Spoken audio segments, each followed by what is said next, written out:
Amen. I'd like to ask that you would bow your heads with me in prayer.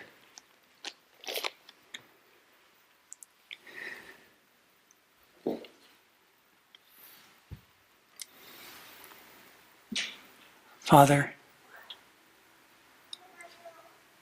I do not have the voice or the words or the ability to touch and move hearts. I'm asking that you would speak in spite of me, that your Spirit would touch our hearts. In Jesus' name, amen.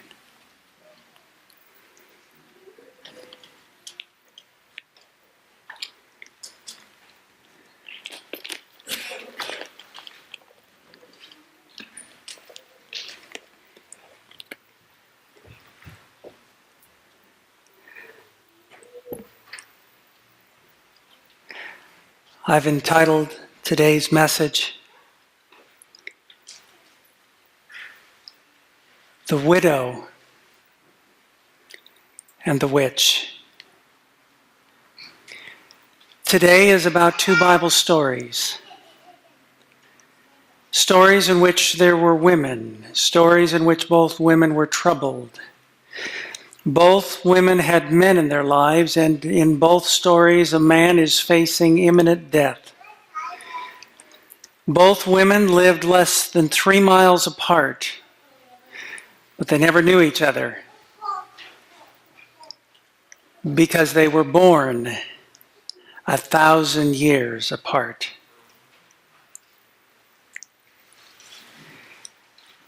I'm going to be looking at two stories, one in 1 Samuel chapter 28 and the other in the Gospel of Luke chapter 7, verse 11.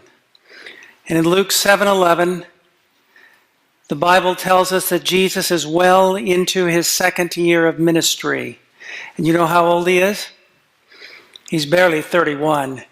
And yet just recently he has held thousands spellbound from the heights of a hill that overlooks Capernaum and the Sea of Galilee, preaching some of the most sublime truths ever given to human beings.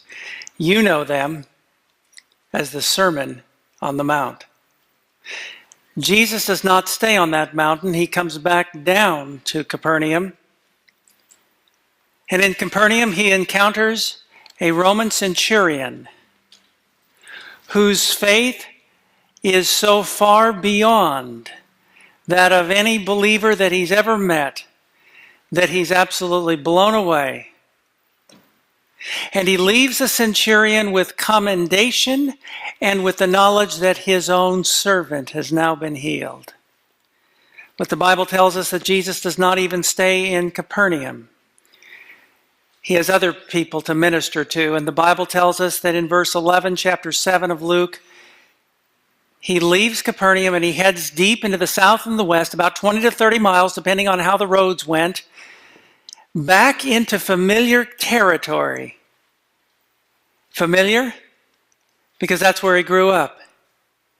Nazareth, only a stone's throw away. And so it is that Jesus leads his disciples and a crowd that follows him, south and west, deep into the heart of Palestine, into a place called the Plain of Esdraelon. You can see it here. And I can imagine that he comes here, and at some point, the path opens up before them, that they can see before him a valley. And as they are walking down into the valley of Esdraelon, they can see that it stretches all the way to the left, almost all the way to the Jordan River on the left, and on to the right, almost to the way to the Mediterranean Ocean. It is one of the most fertile, lush valleys in the entire region of Palestine. It incorporates the Jezreel Valley as well. And everywhere they turn, it seems as if this valley is pregnant with stories that leap out of the pages of Scripture. Here is Galilee, and as Jesus and his followers come down from Galilee, they can look. They can see across the valley, Mount Gilboa, where Saul and his sons were slain in that terrible army with the Philistines. They can also see, not far from there, Beth-shan, where he and his sons' bodies were hung on the wall, and where the Bethlehemites came and with great courage rescued those bodies from the wall. They look over here a little bit further and they see the town of Dothan, where Elisha and his servant are surrounded by the might of the Syrian army. There seems no way to escape. They are hell-bent on destroying this faithful man of God and his servant. But Elisha says, hold on. Those who are with us are more than those that are with them. As they continue to look, they see the Ein Harod spring at the base of Mount Gilboa. I've been there, beautiful spring. It is where Gideon and his men bowed down to drink. Some of them bowed down. And 300 ended up winning a mighty victory over hundreds of thousands of the enemy of Midian. And here, just on the south side of a little hill there in the Jezreel and the the plain of Esdraelon, was the city of Shunem, where a woman's son is brought back to life again. Lots of little stories. And Jesus and his disciples come there, but as they look, they also see another city, because they're headed towards a city called Nain. But on their way, they go past a city to the north, a city called Endor, that will go down in history because of the occult arts of one who practiced there. And I want you to come with me to 1 Samuel chapter 28. Endor and the witch should never have been mentioned in Bible history, except that King Saul, that once noble, spirit-filled man, is facing impossible odds. The enemy has gathered at Shunem. Shunem, the place where the widow's son, or the woman's son, is raised back to life. They've gathered there. And Saul and his army has gathered at the base of Mount Gilboa and on Gilboa, and they're looking at each other across the valley, and Saul is absolutely terrified, doesn't know what to do. He feels that as if God has left him, this is the end of his life. He's probably not much more older than maybe 40 years old at this time, but he desperately needs comfort, direction, and help. But he is in rebellion. It's not too late, not yet. But rather than humble himself before God, throwing himself and his men into the arms of an all-loving God, he does the one thing that he knows will forever separate him from God. And you can pick up the story in 1 Samuel 28, verse 7. Then said Saul unto his servants, seek me a woman that has a familiar spirit, that I may to her and inquire of her. And his servants said unto him, behold, there is a woman that has a familiar spirit at Endor. Endor. That little place there on the road to Nain from Galilee. Endor, that little town there in the forested hill country, mountain country. And there is a witch who is there.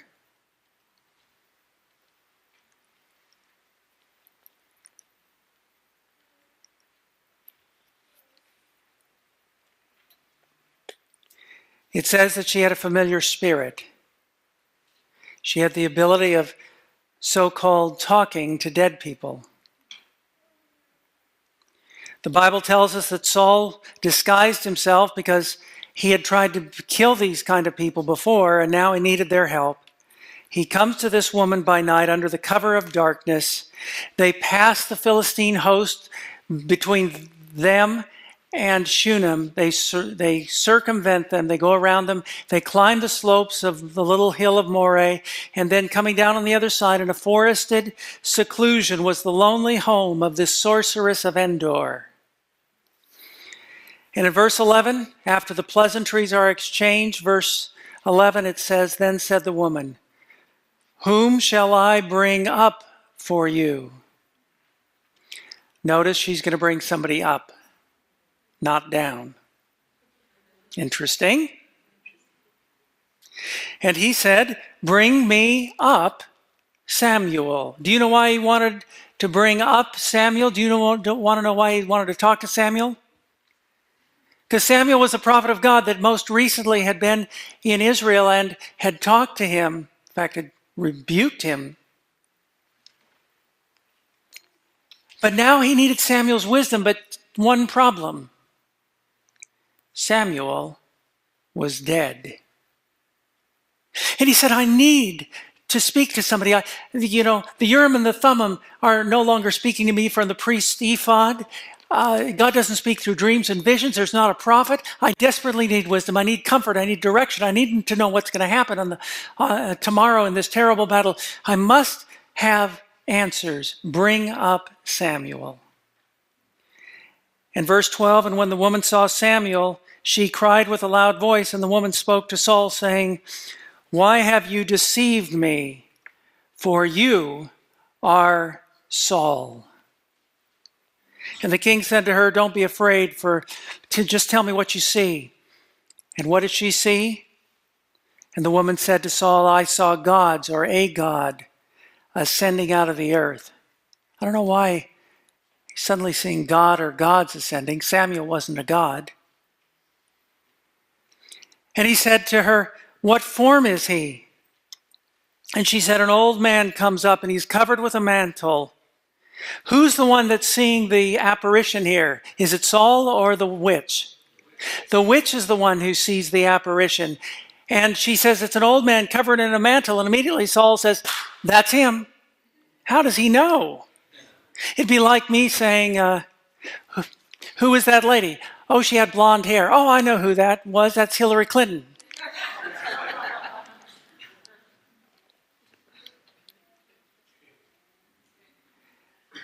And in verse 15, Samuel said to Saul, "Why have you disquieted me to bring me up?" And Saul answered, "I am sore distressed, for the Philistines make war against me.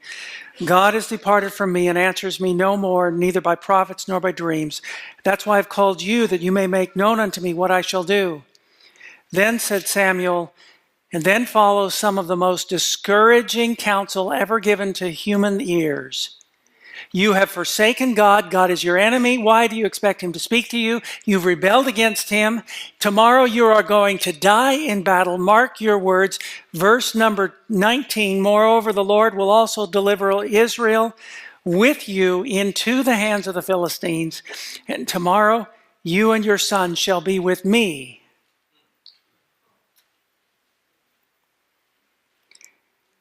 Of course, the question is, did this witch really conjure up Samuel? Was it really Samuel? Well, we've already looked at a passage that says that the dead do not return. But even that, let's say that if Samuel was, what kind of a man was Samuel, good or bad? And naturally, you would expect him to have the reward of heaven. Am I not correct? Yes or no? So in popular belief, on the moment of death, he should have gone to heaven. Then why is the witch calling him up from the earth? And even worse, this is a holy man of God in heaven itself. Why would God allow this wicked occultist to disturb Samuel's bliss by yanking him out of heaven into a witch's lair? Something's wrong here, amen? Amen. And it gets worse. When you look at this, I would like to share with you that this was not Samuel. In fact, it was not God's holy prophet that was called forth by the spell of that sorcerer's incantation. Samuel was not present in that haunt of evil spirits. That supernatural appearance was produced solely by the power of Satan. He could easily assume the form of Samuel as he could assume the form of an angel of light when he tempted Christ in the wilderness. Satan is producing this apparition. Why? Because he wants to destroy this leader of God's people completely. And with his message, that's effectively what he does. How do I know it's not Samuel that was called up? A couple quick reasons. Number one, the witch is allowed to call God's prophet from heaven down to a witch's lair. Give me a break. The message is one of the most graceless messages ever given to human beings. You're going to die. You are in rebellion against God. There's no hope. God is your enemy. Number three, he comes up out of the ground. Number four, he's told, you're going to be with me, Samuel. If Samuel's in heaven, you would expect Saul. The Bible never tells you that Saul goes to heaven. In God's Hall of Fame, it lists Samson, yes, but never Saul. Saul forever forfeited eternal life. And finally, have you ever read 1 Chronicles? I think it's maybe 1 Chronicles chapter 10. Look at what it says. So Saul died for his transgression which he committed against the Lord, even against the word of the Lord, asking counsel of one that had a familiar spirit. God deliberately, specifically forbade this as a demonic thing that was never to take place among his people. The Bible says that he inquired not of the Lord, which he should have done. Therefore God slew him and turned the kingdom to David, son of Jesse. I share this because there is a temptation in all of our parts to know. We want to know things. And yet the Bible specifically forbade this. Don't go to familiar spirits. Don't go whoring after them. I'm going to set my face against that soul. I'll cut them off from my people. Very clear. God is not mocked. Don't be a part of this stuff. Look at what it says next. A man also or a woman that has a familiar spirit or shall surely be what? Put to death. God condemns this. This is apostasy. Don't be saying, oh, wow, how cool it was that Samuel was actually conjured up by this wicked witch. No, don't go there. And you say, well, but it says that it was Samuel. Oh, friends, it's not unusual for a Bible writer to do that. They often will describe the popular conception without necessarily endorsing what they have written. Why else would John chapter 5 tell us about the moving of the waters that was caused by an angel coming down from heaven, stirring the waters, and whoever got in there first would be healed? Friends, that was just folklore. They're just describing that, not necessarily endorsing it as true. And I'm sharing this story because there's a temptation on the part of all of us. We have to know, why do you allow this, God? Why is this happening? I want you to look at this, what this says next. There are many who become restless when they cannot know the definite outcome of affairs. They cannot endure uncertainty, and in their impatience they refuse to wait to see the salvation of God. They have apprehension, and the evils that they believe are already upon them, apprehended evils, drive them nearly distracted. Any of you ever been there? You know what that's like? Lord, I need to know. Why is this happening? I need to know my ministry. What are you doing? Why are you allowing this to happen? They give way to their rebellious feelings and run hither and thither in grief, seeking intelligence concerning that which has not been revealed. If they would but trust in God and watch unto prayer, they would find divine consolation. Friends, I know bad things happen. It's a part of this life. People die. Sometimes a relationship will become estranged. Sometimes our finances go south. We lose a job. There's division in our family. We get a dreaded doctor's diagnosis. Things happen. And there's always a temptation to say, why did this happen? But their spirit would be calmed by communion with God.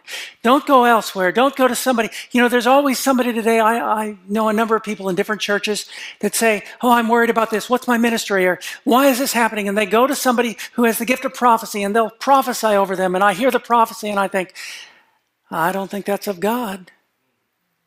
But their spirit, you know why? You know where they should be going? They should be going to their knees. The weary and heavy laden would find rest under their souls if they would go to Jesus. But when they neglect the means that God has ordained for their comfort and resort to other sources, hoping to learn what God has withheld, they commit the error of Saul and gain only a knowledge of evil. Couple of lessons. Number one,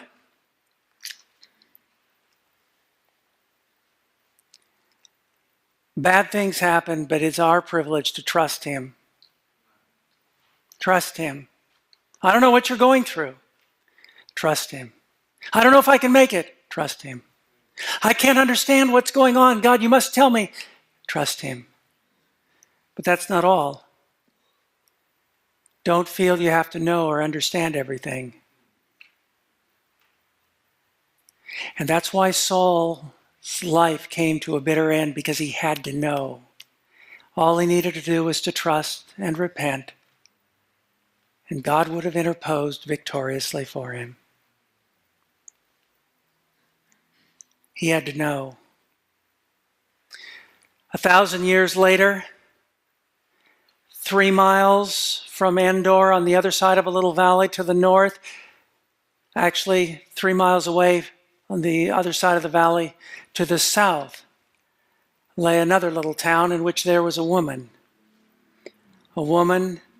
in a city called Nain. Nain, the word means pleasant, but what this woman was going through at this time was anything but pleasant.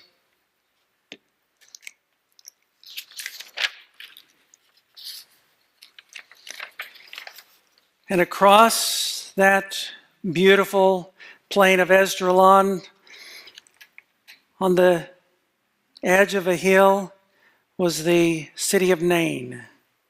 Just want to make sure you know where it is. Here is Endor.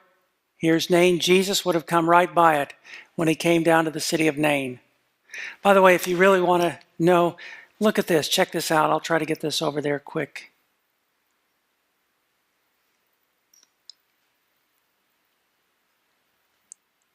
See if I can get this for you. Oh, I see.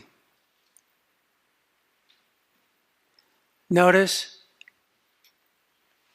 here is, hopefully all of these are here. Here is Nain.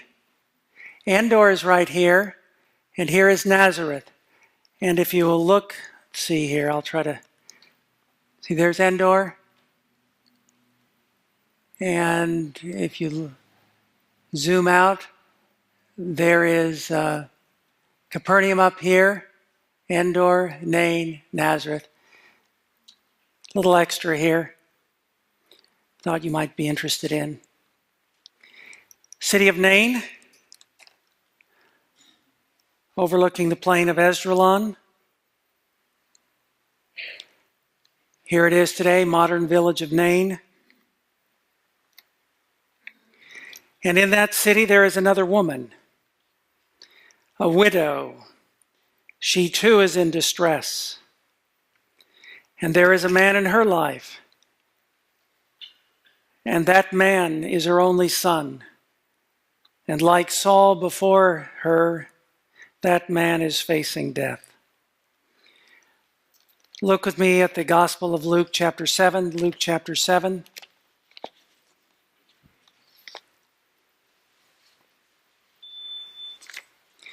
Luke chapter 7, verse 11. It came to pass the day after, as he went into a city called Nain, many of his disciples went with him, and much people. Now when he had come nigh to the gate of the city, behold, there came a dead man. There was a dead man carried out, the only son of his mother, and she was a widow. and much people of the city were with her. That little phrase, she was a widow, is significant. The word widow literally means to be bereft, to be stolen from. And if you were a widow in those days, you were truly stolen from. Because to be a widow means that you have no means of support. Who is going to bring in the income? Who is going to support you in your house and put food on your table? How are you going to do it? Your only hope was either in begging or in doing something that would bring shame on you for your immoral actions. Those were your options in general. And not only is she a widow, but praise God, she has a son. It's her only son.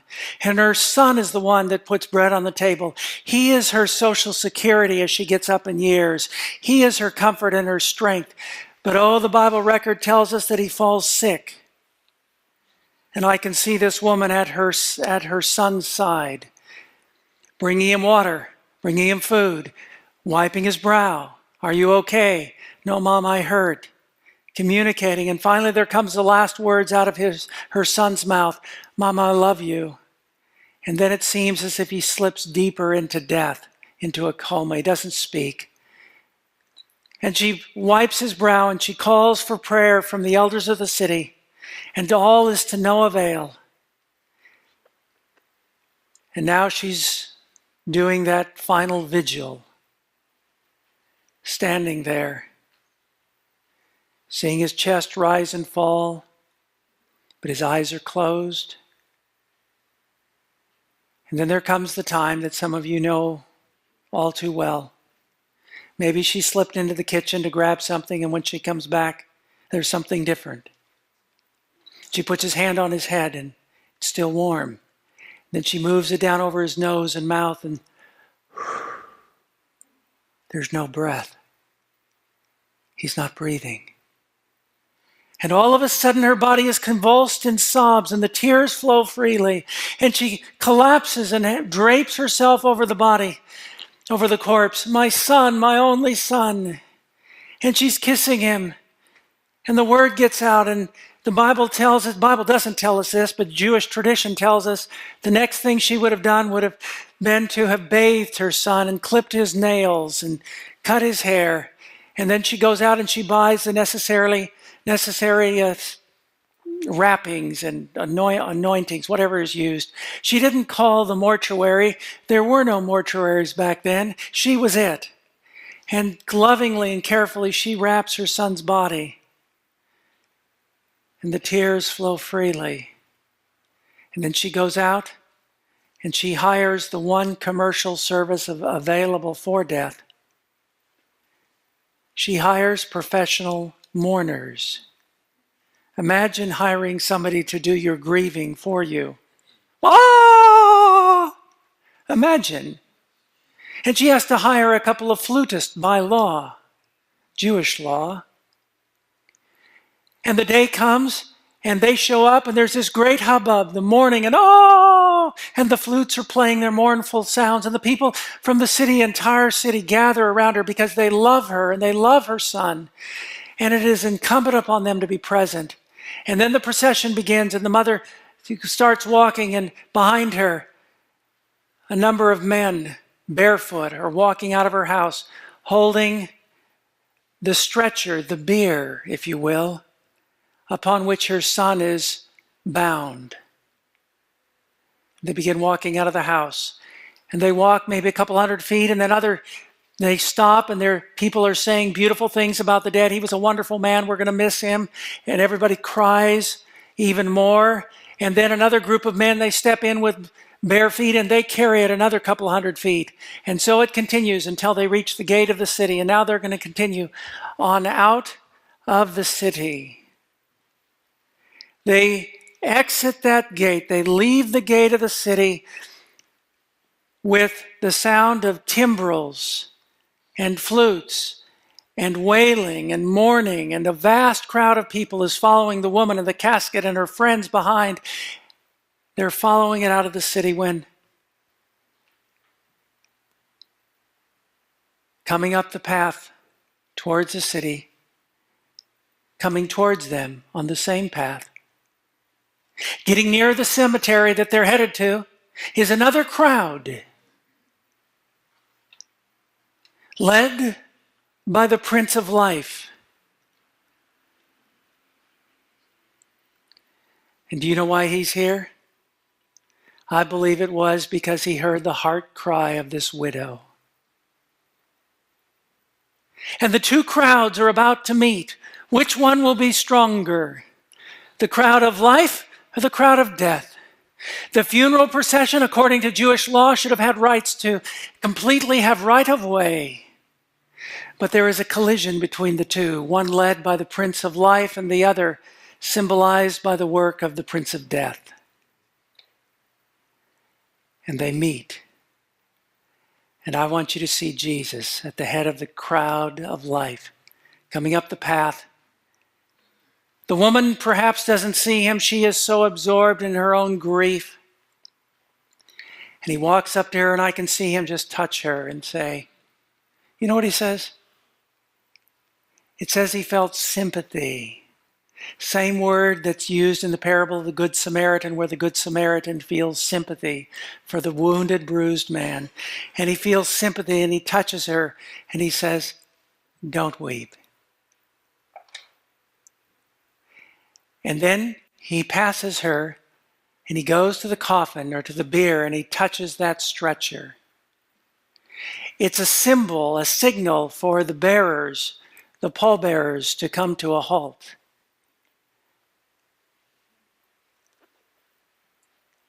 Verse 13, and when the Lord saw her, he had compassion on her and said to her, weep not.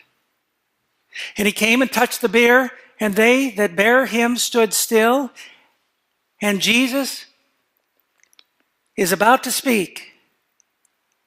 There's a hush that falls on these two crowds. The one that has been following him, coming out of Capernaum down into this plain of Jezreel and Esdraelon, they are on the edge of their seats because they know what Jesus can do. No, they've seen him. They have seen him restore sight to blind eyes and make lame people walk and deaf people hear and mute people talk. They've seen him do that. But death? Can he do anything with death? And then Jesus stands before that procession, stands with his hand on the bier, and with a great voice of authority. And by the way, he touches it. Do you see that? Do you realize, according to Levitical law, he was now defiled and unclean? But oh, friends, death could not make Jesus unclean. He was the one who was altogether lovely and beautiful, altogether pure. It had no defiling touch on him. And he touches the bier, and he said, young man, I say to you, arise. And it's as if there's electricity that flows through the air. And all of a sudden, somewhere in that man's body, a heart begins to beat again, and blood begins to flow. And all of a sudden, electrical impulses begin to fire between neurons in the man's brain. And all of a sudden, he opens his eyes, and he starts rolling his head, but he's pretty tightly wrapped. Not like some people we meet today. And perhaps those around him are realizing, hey, he's coming back to life. And they begin to rip off the shroud from him. And Jesus lifts him up. And he speaks, where am I? What? This is a funeral. I died, but I'm alive. And the Bible tells us in verse 15, that he delivered him to his mother.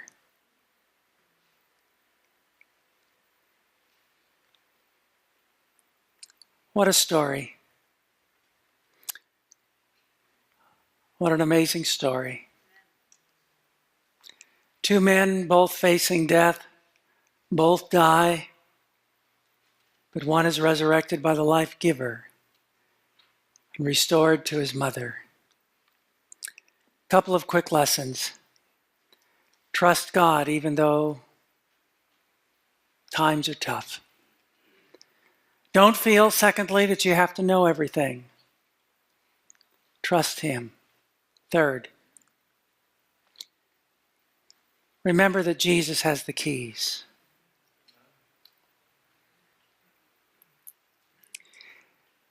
For many of us, death is the worst thing that we fear. It seems as if it is blackness, it is curtains, it's the end of the line, it's darkness, it's over. But that's not the truth, because Jesus has the keys. He's been there, done that, and He shattered the power of the tomb. He's come back. And do you know how He came back? John 11 gives you a hint. Have you ever read John 11 where Jesus encounters Martha outside of the city of Bethany when Lazarus has just died, and she said, I know my brother will rise again in the resurrection of the last day. And Jesus, standing before her, said, I am the resurrection. I'm it. Amen. I have life. In me is life unborrowed, original, underived.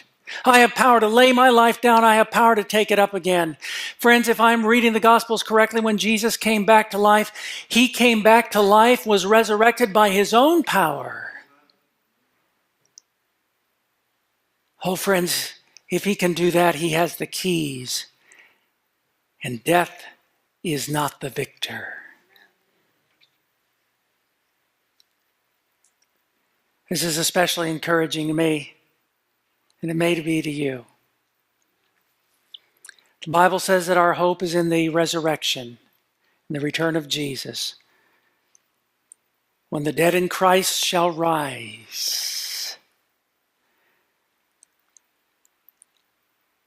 I'd like to tell you the story. I've told you the story, a tale really of two women, the widow and the witch. I'd like to end by the story about two men.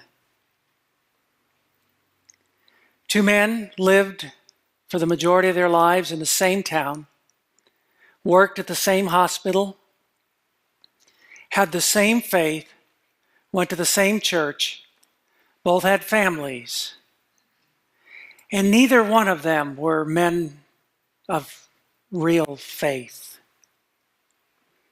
I know because one of them was my father. I wouldn't consider him a man of faith. Born the year that the stock market crashed in 1929, reared in Madera, California, part of a MASH unit in Korea as a 1AO, met, married my mom, had 5 kids. I am the oldest of them there on the, I guess, your left. Things went south. And finally, after a number of years apart, my dad finally remarried a delightful woman. And then he contracted something called Parkinson's. And he battled that for about 25 years. Here he is last June at our family reunion. I'm interviewing him, or trying to, because he can barely talk. And he's telling about things that he remembered.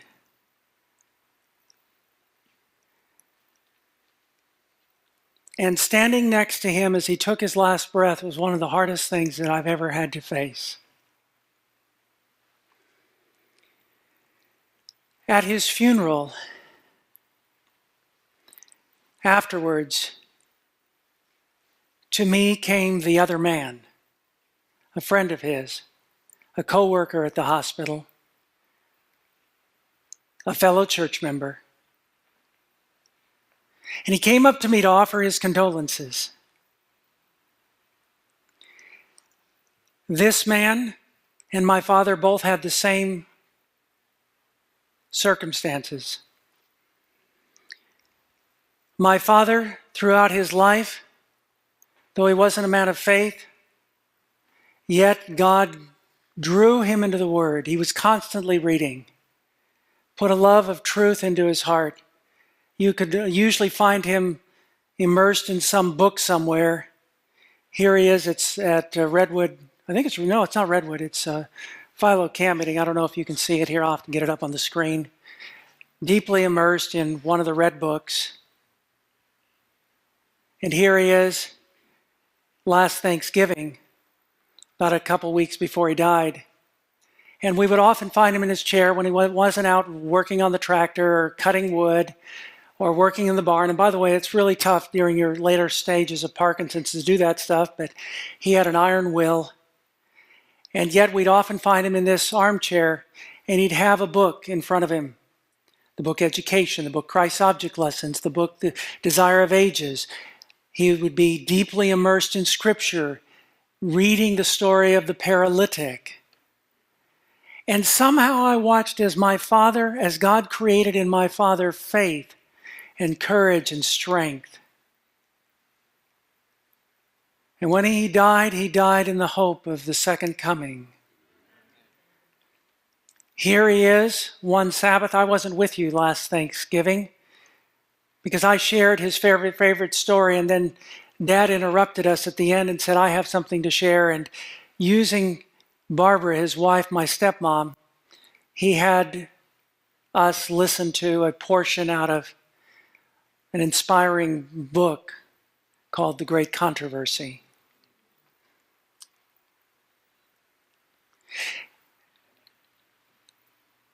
But there were two men, my father and this other man. The other man comes up to me at the funeral and said, Marlan, I'm so sorry for your loss. Now, I knew this other man, one of the nicest guys you'll ever meet. But throughout his life, he'd always been asking why. He harbored skepticism and questions. And why did God allow this? And if God were a loving God, why would he do this? And there was always doubt and question and confusion. So much so that he poisoned the very atmosphere around him with that. And a number of people in his circle of influence are no longer believers to this day. And yet he himself still comes to church periodically. And I saw him there coming up to me, and he said, Marlan, I am so sorry. And I shook his hand, and he said, I am really sorry. And I looked into his eyes, and I said, my dad's at rest. He's at peace. And I know I'll see him at the resurrection. Not as he went into the grave, an old man, no. But in the prime and vigor of health, as I remember him, running through the pasture after an errant calf, slogging 5-gallon buckets of water over to a tree that is thirsty. That's how I will see him, resurrected to eternal life, never to grow old, never to age again. That's how he'll come back. And on resurrection morning, by God's grace, I want to be there. And then I used the man's name, and this is not his name, but I said, John, on that resurrection morning, he's going to be looking for his friend, for you. And this man began to shake his head, and I said, no, he's going to be looking for you. He says, I don't know. He says, I don't know about that. And I said, you can be there. Trust him. Lay aside your grief. Lay aside all these bad things have happened. Trust him. You can be there. And what I didn't say was, you're an old man and you only have perhaps a couple years to live anyway. Trust him. What do you have to lose? I didn't tell him that. Two men. Who do you want to be? Do you want to nurture faith? Or do you want to feed unbelief? Father, thank you for the stories that come through your pages of Scripture from long ago, warning us against having to figure out your mind or knowing everything, and encouraging us towards faith in the one who has the keys. And Father, I ask that you would prepare our hearts for that resurrection morning when the dead in Christ will rise. And Father, I ask that you and I will be given, all of us here will be given faith, confidence in Jesus, in his name. Amen.